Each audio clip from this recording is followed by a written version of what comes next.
Сәлем баршаңызға. Мен бүгін песочный тесто дайындаймын. Оған 200 грамм ұн, 50 грамм қант, жұмыртқа, разрыхитель және сары май қажет. Сары майдың пайызы бізде 82-де 5 болғаны жақсы. Ұнымызды саламыз. Ұнымызды алдын ала міндетті түрде 53-тен өткізіп аламыз. Және оған сары майды қосамыз. Сары май мен бұл жерде 120 грамм сары май алдым.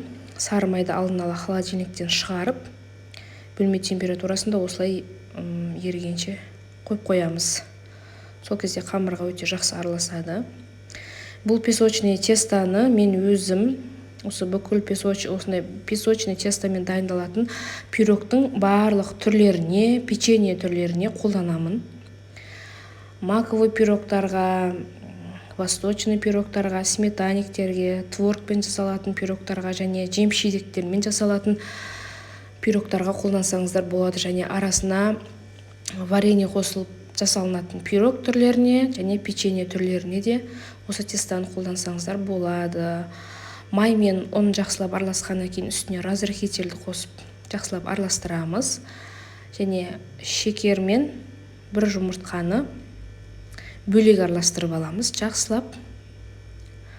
Сосын осы ұнның үстіне салып толық қамыр илейміз. Жұмыртқаны да алдын ала холодильниктен шығарып бөлме температурасында ұстаймыз. Мұздай күйінде мүмкіндігінше холодильниктен алына салынған жұмыртқаны қосуға болмайды. Осылай илейміз. Жұмсақ, қолға жабыспайтын қамыр шығады. Осыны толық иленіп біткеннен кейін салафанға салып, кішкене холодильникте ұстап аламын өзім.